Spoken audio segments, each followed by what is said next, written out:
Hello बच्चों, मैं हूं मीनू चौहान और आज हम लोग हिंदी व्याकरण के अंतर्गत विस्मयादिबोधक अव्यय शब्दों का अध्ययन करेंगे। और सबसे पहले हम ये जान लेते हैं कि विस्मयादिबोधक अव्यय शब्द किसे कहते हैं।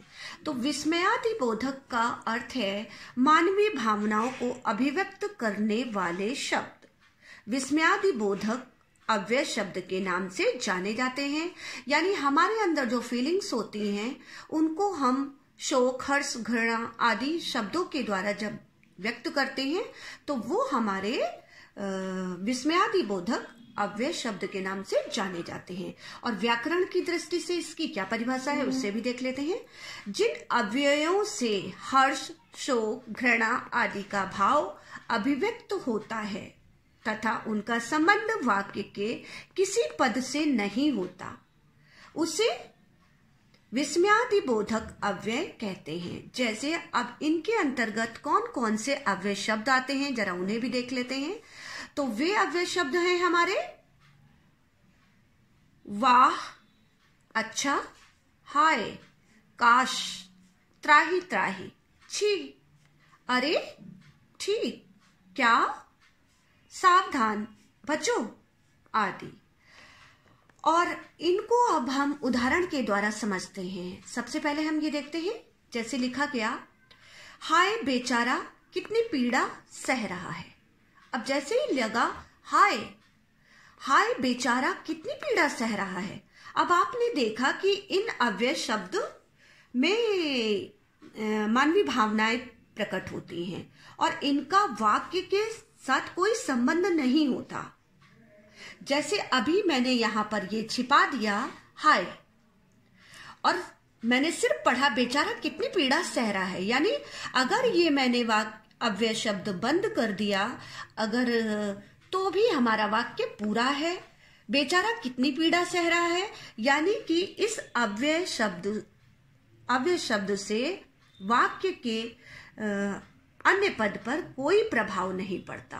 लेकिन ये जब ये लगा दिए जाते हैं तो हम सिर्फ उनसे ये समझ लेते हैं कि ये अव्यय शब्द घृणा सूचक है, शोक सूचक है, हर्ष सूचक है। यह हमें क्या प्रदर्शित कर रहा है। अब नेक्स्ट नंबर है बचो, पीछे गंदगी है।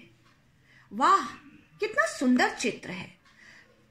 और जैसे ही मतलब कहने का अभिप्राय ये है कि जब विस्मयादिबोधक अव्यय अपने आप में कोई इनका विशेष अर्थ नहीं होता है, ये मन के भावों के आवेग में अनायास मुंह से निकलकर अपने भाव व्यक्त करते हैं और इन शब्दों के साथ विस्मयादिबोधक चिन्ह अवश्य लगाया जाता है। ये इनकी पहचान होती है।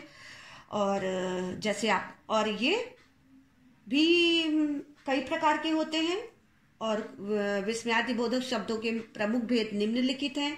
जैसे हर्षबोधक, शोकबोधक, भयबोधक, घृणाबोधक, विस्मयबोधक और चेतावनी बोधक और स्वीकार बोधक, आशीर्वाद बोधक, संबोधन बोधक।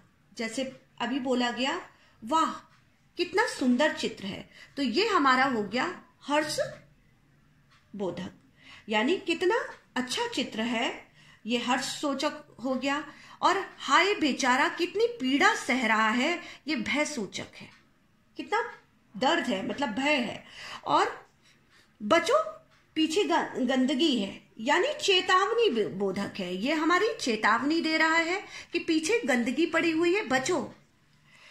और हमारा नंबर 5 है निपात, जो कि उसे भी देख लेते हैं कि निपात अव्यय क्या काम करते हैं व्याकरण में। तो निपात का प्रयोग अव्यय के लिए होता है, इनका लिंग वचन नहीं होता। निपात सहायक शब्द होते हुए भी वाक्य के अंग नहीं होते हैं, लेकिन वाक्य के समग्र अर्थ को प्रभावित करते हैं। यानी कहने का अभिप्राय यह है कि निपात केवल अव्यय प्रयोग के लिए होता है, इनका प्रयोग अव्यय शब्दों के लिए होता है, इनका लिंग वचन कारक नहीं होता है। निपात शब्द जो होते हैं सहायक होते हुए भी वाक्य के अंग नहीं होते, इनका कोई वाक्य के साथ रिलेशन नहीं होता, लेकिन ये वाक्य के समग्र अर्थ को प्रभावित करते हैं। यानी ये वाक्य के समग्र अर्थ, पूरे अर्थ को प्रभावित कर देते हैं। जहां पर ये लगा दिए जाते हैं वहां पर पूरे अर्थ को प्रभावित कर देते हैं। और इनके अंतर्गत कौन कौन से अव्यय निपात हैं? जी हाँ, जी हाँ, जी हाँ, जी नहीं, नहीं, क्या, काश, ठीक, करीब, लगभग, तो, भी, तब, सिर्फ, केवल आदि। अब इसे भी हम कुछ उदाहरण द्वारा देखते हैं। जैसे हमारा सामान्य उदाहरण है मैं जाऊंगा। अब जैसे ही इसमें निपात जोड़ दिया गया, हाँ मैं जाऊंगा, अब जैसे ये लगा दिया गया मैं जाऊंगा, अभी आपने देखा सिंपल वाक्य है मैं जाऊंगा, ठीक है। जैसे ही यहां पर निपात जोड़ दिया गया, हाँ मैं जाऊंगा, तो इसका मतलब है ये श्योर है, पूरे वाक्य का अर्थ बदल गया। हाँ मैं जाऊंगा, ये श्योर हो गया है कि मैं जाऊंगा। नेक्स्ट नंबर है, ऐसे ही एक और उदाहरण देख लेते हैं। रमेश ने मुझे मारा था, यह हमारा सामान्य वाक्य है, लेकिन जैसे ही इसमें निपात जोड़ा गया, रमेश ने ही मुझे मारा था, जैसे ही इसमें ही निपात जोड़ा गया, वैसे ही इस पूरे वाक्य का अर्थ बदल गया। जैसे रमेश ने मुझे मारा था, ठीक है, नॉर्मल बात हो रही है, रमेश ने मुझे मारा। अब यहां बोला गया रमेश ने ही मुझे मारा था, ये श्योर हो गया है कि रमेश ने ही मुझे मारा था। यानी इस पूरे वाक्य का अर्थ इस पर बदल गया है, यानी श्योर हो चुका है कि इसने ही ऐसा किया था। तो निपात वाक्य के अर्थ को प्रभावित करते हैं, भले ही ये वाक्य के अंग नहीं होते, लेकिन ये वाक्य को प्रभावित करते हैं। तो आई होप आप सबको विस्मयादिबोधक और निपात का पता चल गया होगा कि ये